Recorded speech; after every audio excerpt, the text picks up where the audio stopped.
What's up, guys? I'm here again with another awesome video.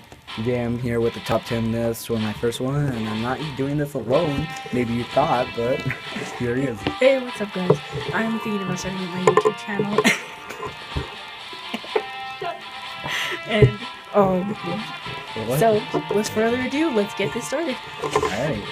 So, pretty much we're just going to do that. Then, before number one, we're just going to do an honorable mention. So, with that, I'm pretty sure what he said. Let's just get it started. Up first, we have number 10 with Gyarados. 21 feet tall, this guy's a beast. He's ferocious, and he's just amazing. One of my favorite water-type Pokemon from the first generation. He should be a dragon. Yeah, he should really be a dragon-type. And I'm pretty mad about that. They even gave him a freaking Mega. They could have given him a dragon-type within that Just Mega. like they did with Charizard. Yep. But Charizard is pretty much a dragon, so I don't know. He kind of deserves that.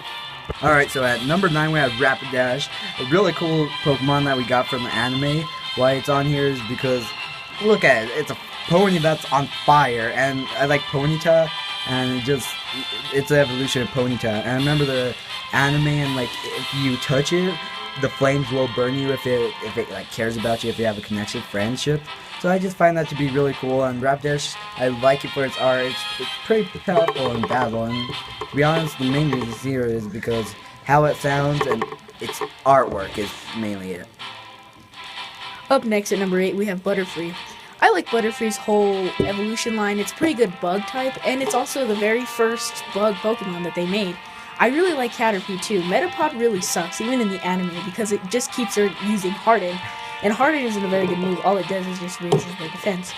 Butterfree should really get Mega though, because Beedrill Mega, and Butterfree doesn't, which I don't think is fair.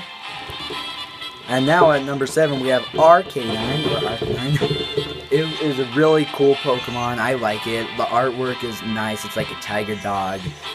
It was originally going to be one of the legendaries along with the 3 dogs, and they added that in the anime when you saw Ho-Ho and all that.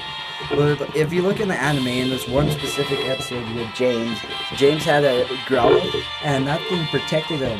And even with Jessie Bell, Growlithe, I just feel like Growlithe would be a good addition to your team because I feel it's going to be loyal, and that's why I picked him. Besides, he looks really cool and he is really sharp because it's a dog that is fire type and it shoots fire out of its mouth. So that's why he's on number 7. And there's a lot of them that could have picked like Ninetales, but just some things happen. But that's why Arcanine's number 7, and he's probably one of my favorites. Up next at number 6 we have Alakazam.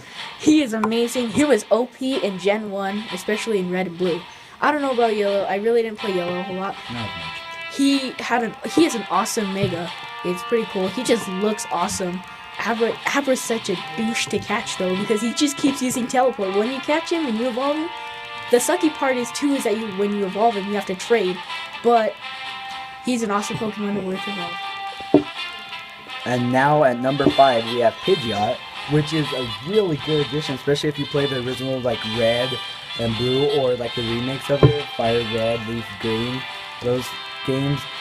It's a starter, or even Gold and Silver for that matter, because when you first start out in your town, you get a starter, Charmander, Cyndaquil, whatever it is. After that, you get Pokeballs, and in the first grass that you do, you can find a Pidgey. And a Pidgey is really good. It's a good flying type to have, and then Pidgeotto was really good. It was good in the anime. Ash's second Pokemon, so it's just, even the design, it's a pretty cool bird. And when you finally evolve into Pidgeot, it's such a OP Pokemon. It's so strong. It looks cool, especially the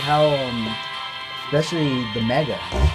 The Mega is so OP because I like the design because it has this little piece of hair that goes in front that makes it kind of reminds me of Dragon Ball Z for some reason when they go Super Saiyan, like Goku and all that. But he looks cool. I love the color palette on his like the blue and all that on his whatever top of his head hair.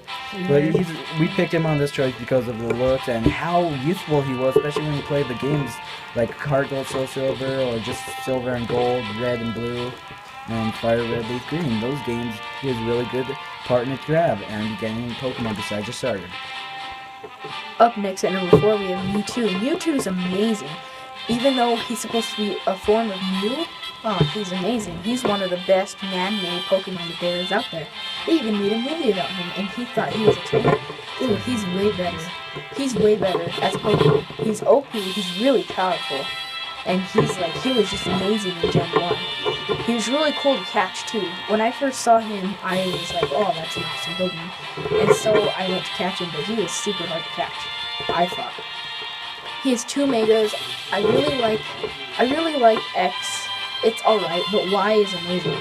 I love him in Super Smash Bros. Brawl. That's one of the games that I love him in. I loved him in Melee, and now I love him in Super Smash Bros. Brawl 4. That's one of my favorite Pokemon characters on Super Smash. Alright, at number 3, surprisingly not, you probably think he should have been like number 2 at least, or number 1. Well, we could probably switch number 3 and 2, but it doesn't really matter at this point. So for our pick is Charizard. He was OPmon, original gen. You got Charmander, and he was just one of the beasts of his kind. And one of the reasons why he was really popular is because he was in America, in this nation right here. It was sent out as instead of leaf and blue, it was blue and red, and that's why Bolster never really had a chance. But everyone pretty much picked Charizard, and he was a beast dragon. Who does like a dragon? But at first there wasn't a dragon type, so I wish he had dragon type. But now with his Mega, which is Mega X, he gets 2 of them just like Mewtwo, which is really cool. And with the X, Y is okay, but X is so awesome because it's black and blue flames. Then I love the shiny version. He's just an OP, cool, badass Pokemon. And he should have probably been number 2, but we have a better pick. You may not agree, but again, it's opinion based. But he became Dragon. He favorite, even in the trading card game, he was the most valuable, so if you get the base card of him. And that's like one of the most known, so that's why Up next at number 2, we have an amazing Pokemon that can turn into so many others. It has Eevee, or we have Eevee. Eevee can turn into a water, electric, fire, dark, psychic, fairy type, which is annoying, I hate fairy type, and ice and grass. I think my personal favorite evolution has to be either Jolteon or Vaporeon. They're both badass looking, and they're just amazing in Gen 1. I really liked them in Gen 1. And I hope the 3 main Kanto evolutions get Megas. I think that would be kind of cool. Or they add just more to Eevee's line, like Dragon type, or Bug type, or Ghost type. Okay, this is awesome. Sorry about the table moving. But anyways, so I think that how it has stones, maybe like a level up, and it's just like Eevee standing up just as a normal type. That would be kind of cool to see. Yeah, that would be kind of cool to see if it just grew bigger, not just, That's that'd maybe be really 2 feet. So the reason why he's on number 2 is because he has so many options to be whatever type, and there's more possibility in the future. So that's why he's number 2 and not Charizard. And it should be a great mascot because it does most of the types. Also, comment below, what evolution would you like to see? Rock, ground, ghost, bug, dragon? You pick. Now here are some honorable mentions that didn't make it on the list.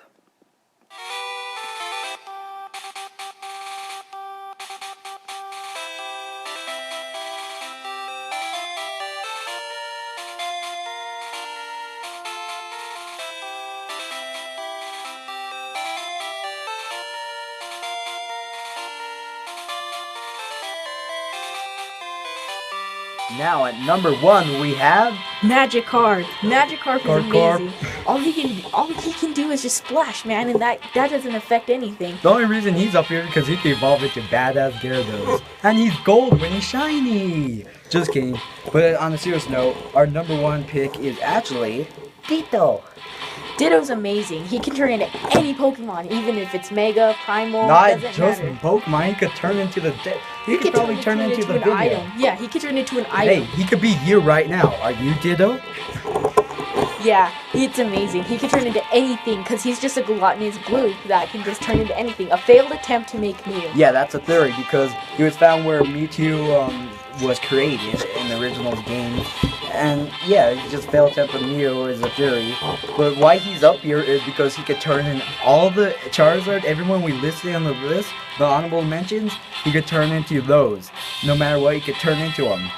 And that's why he's overall. It made it really hard. Sorry about my mumbling. It's hard to choose a top 10 in Gen 1 because I like them all, but Ditto can beat all of them. So that's why he's number 1. Also, I think Ditto, like that theory is pretty true, is because even Mew can do that. He can transform just like Those Ditto two are can. the only one. Mew and Ditto are the only one that can transform, and both their shiny forms are blue. Well, that's it for today, guys. Hope you guys enjoyed this video. Happy 20th anniversary, Pokemon. And remember, this is a opinion-based video. So if your Pokemon in here, don't get offended if it's not on this list, or if you think one of the mons should have been up or higher. Don't get offended of that, because me and my friend combined our ideas to create this. So anyways, like, subscribe, do all that good stuff. And as always, hope to see you guys next time.